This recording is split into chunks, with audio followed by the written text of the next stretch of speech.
here we go again with more Vuelta Espana 2016. Today I'll be doing a little preview, quick preview of each team, and then I'll do my predictions of who's going to win the red jersey in this year's Vuelta Espana. Let's get to team number 1. The first team in this Vuelta Espana, which will be wearing number 1 to 9, is not the defending teams, the defending champions Astana, who of course won with Fabio last year, but it is the home team Movistar with Alejandro Valverde wearing number 1. I have the list here of riders here. I have Valverde, Castroviejo, so on, and of course the big guy Quintana, who came a pretty disappointing 3rd place in this year's Tour de France. I think Quintana will have to get revenge this Vuelta Espana, and he will probably be the captain. But Valverde, of course, as we saw both in the Giro d'Italia and Tour de France, is a very capable rider of getting good results himself. The Vuelta Espana is a race which has a lot of what you call it, Lisbon Yates, Amstel Gold Race, Flèche Ardennes finishes, where the stages are pretty flat, maybe a little bit hilly, and it ends in a very steep hill, 20 to 25% angles in the last 2 kilometers or so, deciding the winner, and that's perfect for a guy like Valverde, as we've already seen him win finishes like Flèche several times. But yeah, I think that Quintana and Valverde will both get a top 10 finish. I don't think that either Quintana or Valverde will win overall. I just think Valverde has both done the Giro d'Italia and Tour de France this year, and Quintana didn't look that strong in Tour de France, which I think was his biggest goal for this year, and he's probably used too much energy by now for him to actually have a chance of winning that. Second team from 11 to 19 on the numbers behind the back is Team TINKOFF, I think this is the last, this is actually the last Grand Tour. The team has existed all the way since 1999, called Team Memory Card and JEVGEN007, I think, back then. Then it of course changed into CSC, then Saxo Bank, and then now Team TINKOFF. Captain of course is Alberto Contador, former 3-time winner of the red jersey in the Vuelta Espana, latest in 2014, where he came back from a crash in the Tour de France. This time it is pretty similar. He comes back from a crash into Tour de France. The first stage I think actually was he crashed, was it stage 2? I think it actually was stage 1. It's already been about a month and a half since the Tour de France started. It's pretty unbelievable. But last time he came back and he ended up winning it. This time it'll probably be maybe his last chance. He has another year, probably for Trek. I don't know if they have made the official announcement yet, but every rumor says he's going to Team Trek next season, where he'll probably get another chance at the Tour de France, and maybe once again, if he just doesn't win the Tour de France, he'll probably take another shot at the Vuelta Espana again. He's one of my biggest favorites for the Vuelta Espana, especially since he's got more rest than the other favorites coming from Tour de France, as they've completed all 21 days, whereas he has had 10 more rest days compared to them. In the mountains, he doesn't have the greatest help compared to the big team Sky and Movistar. He has Trofimov, Kieselowski, and even Rofny, also Boaro, Paulinho, and maybe Hernandez can keep up for a while. But compared to the star-studded rosters of Sky and Movistar, I don't think the TINKOFF team is the strongest in the peloton. Next up is Team Sky, of course, winner of the Tour de France this year with Chris Froome, and he will also participate this time, trying to do the double in the Vuelta Espana, winning both the Tour de France and the Vuelta back to back. Compared Froome, I don't think we need to talk much about him. He done the Vuelta, I think 2 or 3 times before. First time was his big breakthrough, I think it was in 2011 or 2012. It was from 2011, because then he did the Tour de France with Wiggins 2012. So 2011 was the year Kobo won. Pretty surprising win, of course. Nobody really remembers him much these days, but it was a very surprising tour with both Kobo and Froome getting big breakthroughs and surprising everybody that year. This time, he's of course one of the massive favorites, coming off of a pretty convincing Tour de France victory. Never really in doubt that he was going to win the Tour de France. He doesn't have the greatest team. He doesn't have Landa, who of course has pulled out with an injury. I think it was David Lopez who got replaced with him. I can't exactly remember.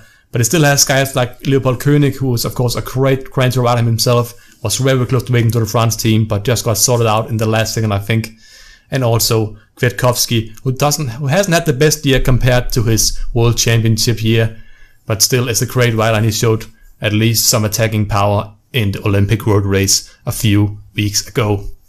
I think Froome is going to get a podium finish, unless he of course crashes out. I think there's a good chance that Froome, either he finishes on the podium or he doesn't finish at all. I think that's my prediction right now for Froome.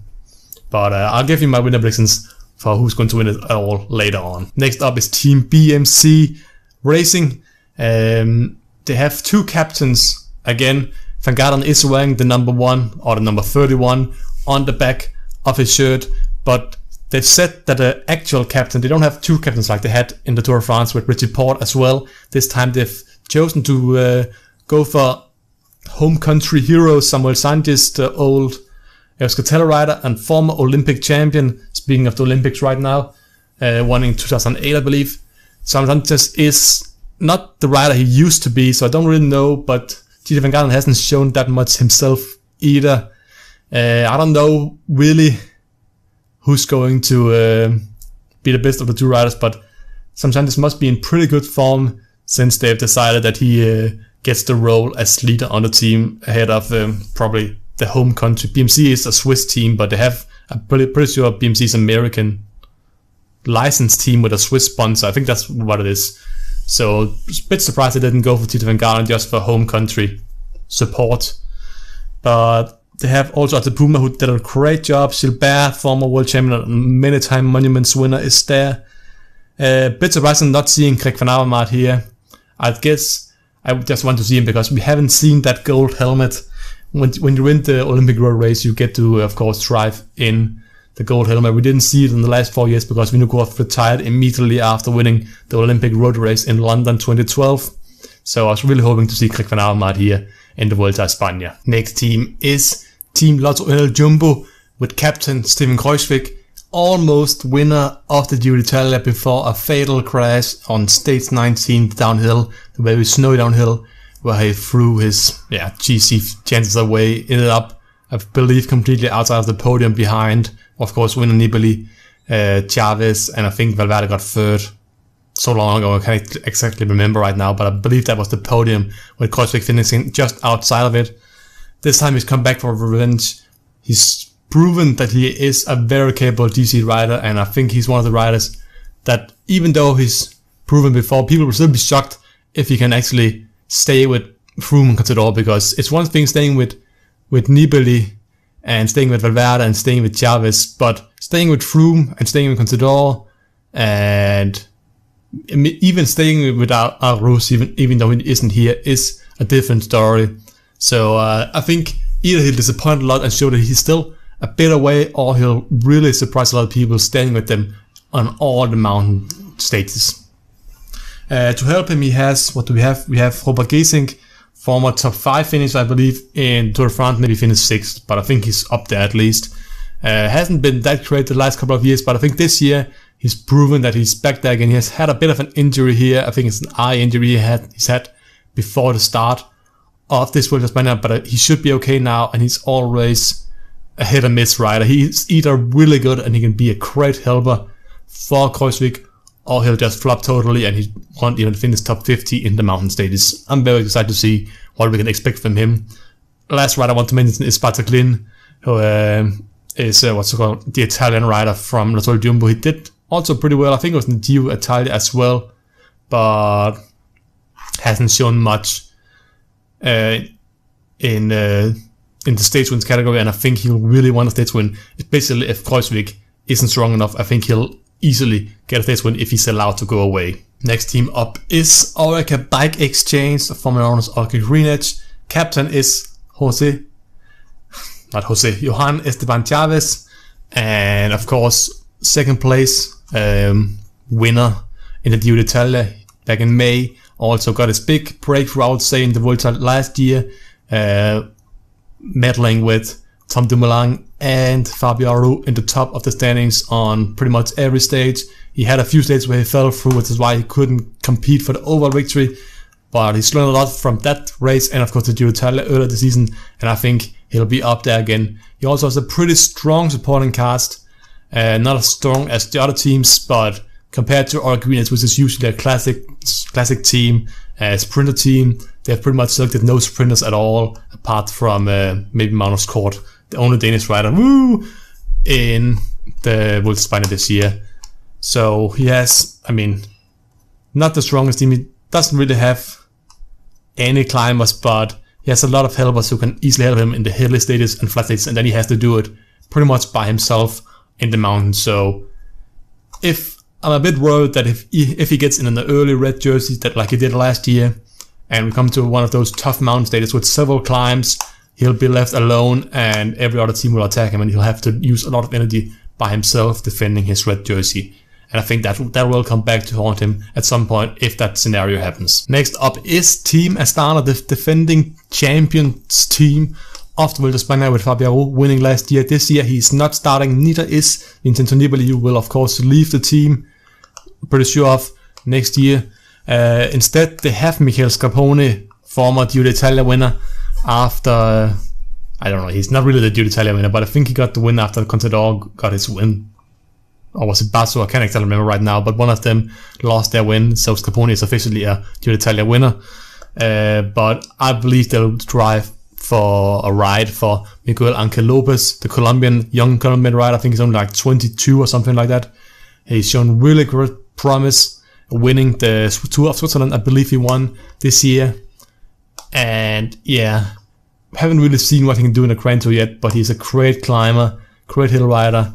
Not really sure about his time trial skills, but we'll of course know that this year, because this will be his first Grand Tour, I'm pretty sure of.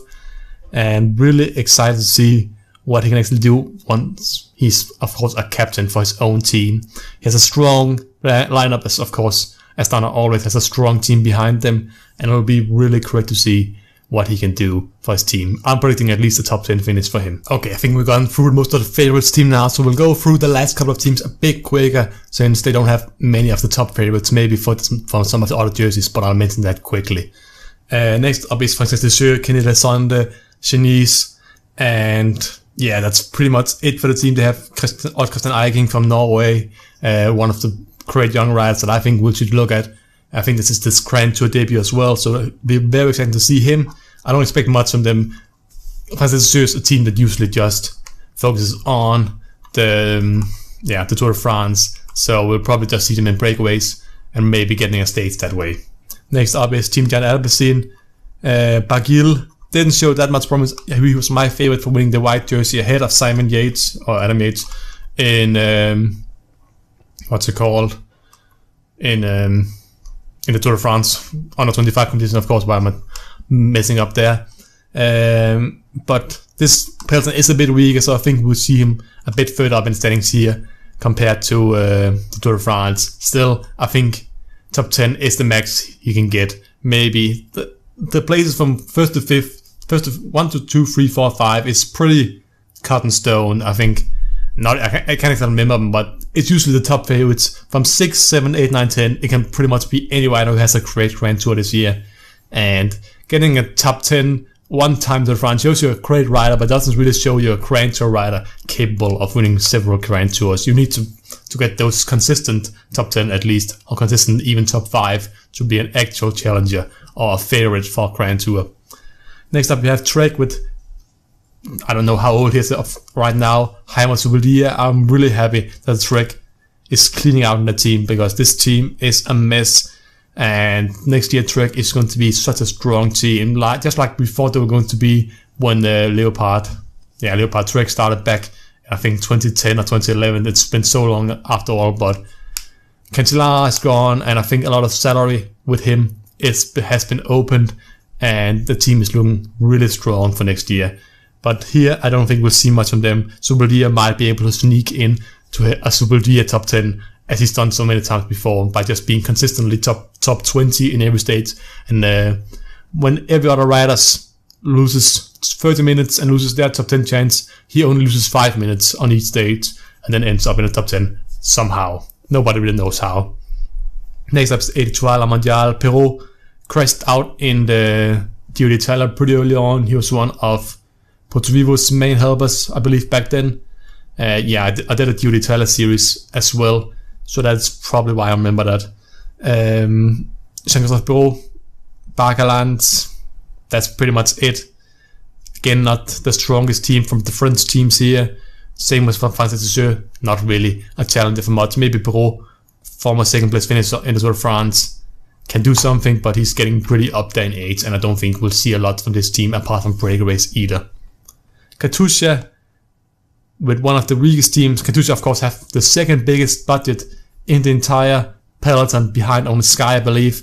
So you should think they have a stronger team, but they have Alberto Losada riding with the number 1 on his jersey. That's a sign of a pretty weak team. They didn't really have the greatest Grand Tour. Christoph, I don't think he won a single stage.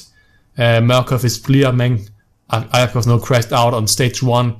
And yeah, he was pretty close a couple of times, Christoph, but just didn't make it. I don't think he had teams to support him compared to the other sprinters in the peloton. And yeah, just wasn't his Grand Tour. Hopefully Katusha themselves will get a bit of revenge here, even though I don't think the team is the strongest either. Same with Lotto Soudal. I think Adam Hansen is on his 16th, 17th Grand Tour in a row now. Pretty amazing, even though I don't know how much. I don't know how many race days, if you guys know in the comments, how many race days does Adam Hansen have during a year, because if he does all of these Grand Tours plus most of the World Tour races, that's pretty amazing. But honestly, 63 race days a year, and of course he does a few other races, that's like 70, 80 race days a year. The most impressive part of it, of course, is a lot of these race days are without any rest days in between them, as of Grand Tours, of course, only have 2 rest days each in them. But yeah, they have Patrick Clark as the captain. Thomas de Gent will probably show what he did in Tour de France, getting in a lot of breakaways, but I don't see him doing as great as I think he lost a lot of energy doing so in the Tour de France. But Thomas de Gent is always a very attacking rider. Ethics Quickstep, Stybar finally, Terpstra finally.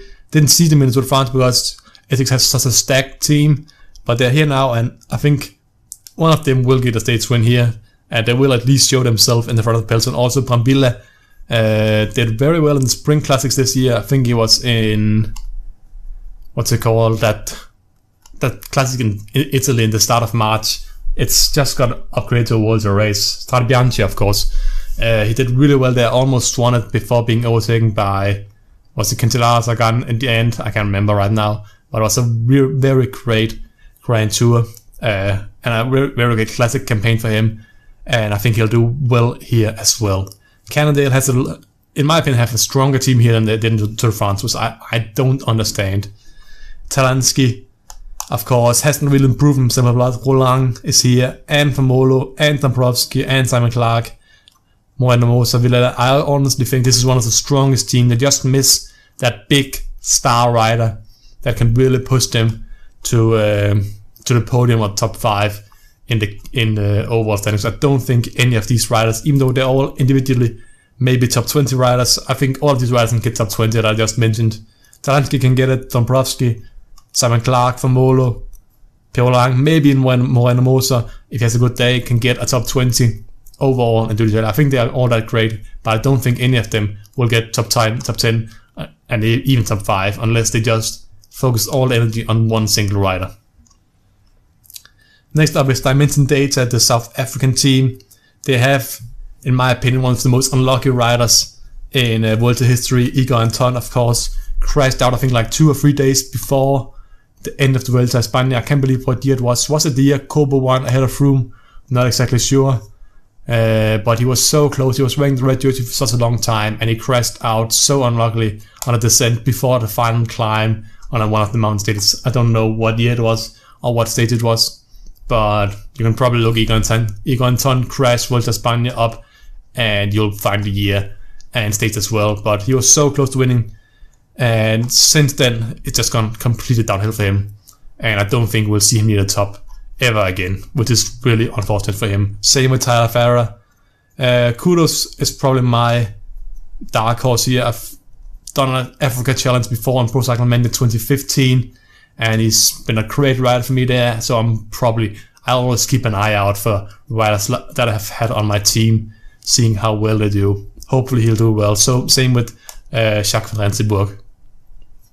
I Am Cycling, Matthias Frank got Not a great Tour de France compared to last year this year, but still a rider that can get a top 10 because he is consistently up there in the standings. He just has to avoid that one day where he hits the wall early on and doesn't. He has to avoid losing those 20-30 minutes and only lose 5-10 minutes to Froome, Contador and so on in the top of the standings. Meintjes from Lampamreda got a great finish this year in Tour de France. Really impressed by him. Almost won the white jersey, but he just got beat out by Yates at the end. I think he's a good challenger of top 5. I don't know how much energy he has left after, of course, the tough Tour de France campaign, but he's one of my guesses for top 5 finish here in the Vuelta a España. Cofidis has, of course, the only Spanish rider on their team. Not the only Spanish rider, the only one Spanish rider would rank the number 1 jersey on his back. But this is like Francis and Étoile Mondial. Not a strong team, and I might as well assess Direct Energy with Roman Sicard.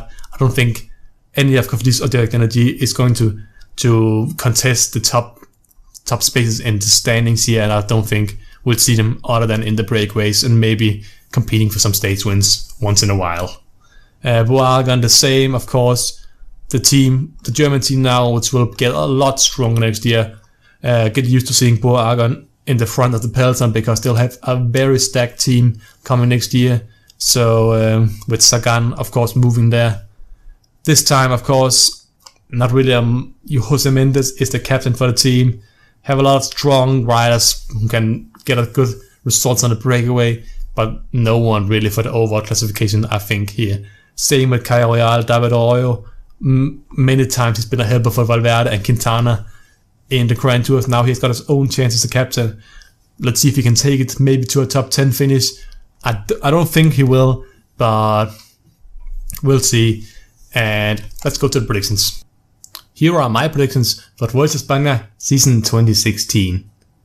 For number 5, in a close contest with Steven Kruijswijk, I have Meintjes. I have the Lampamreda rider, young South African rider, finishing 5th place, knocking out both Kruijswijk and also Quintana, who I don't believe will get a good result. I think he's too tired, even more tired than Froome is after Vuelta a España. So I actually have Meintjes finishing ahead of both Quintana and of Kruijswijk, because I don't think Kruijswijk is strong enough mentally after the Giro d'Italia crash he had earlier this year.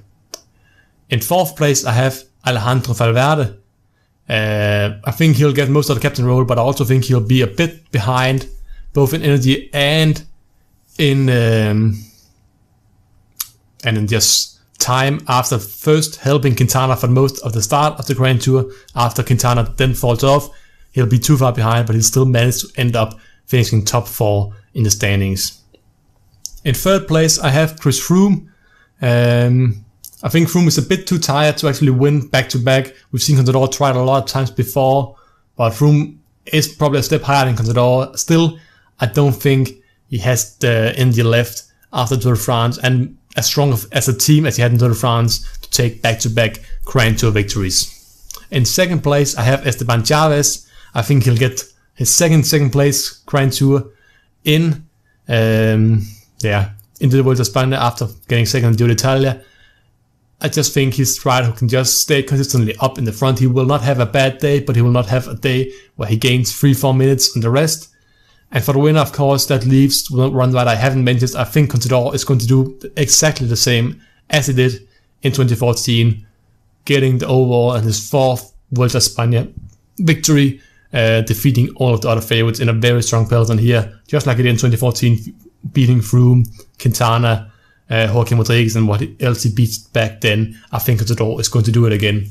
There's not really many sprinters in this peloton, but I'm hoping for other predictions. I'm hoping for a stage win for Magnus Kort from all Greenwich. Only Danish rider, didn't have any much success in the Tour de France, so that's my prediction. He's going to get a stage win for Orica Bike Exchange this season. But yeah, that's my predictions. Let me know your predictions down in the comments below and what you thought about this preview predictions video, and I'll see you guys next time. Also, remember, I will be playing through every stage on Pro Cycling Manager 2016, and they'll be posted the same time, or around half an hour before or after the stage finishes in the actual Vuelta a España. I'll post the exact same stage. on YouTube. So check that out and subscribe to the channel. See you guys next time. Goodbye.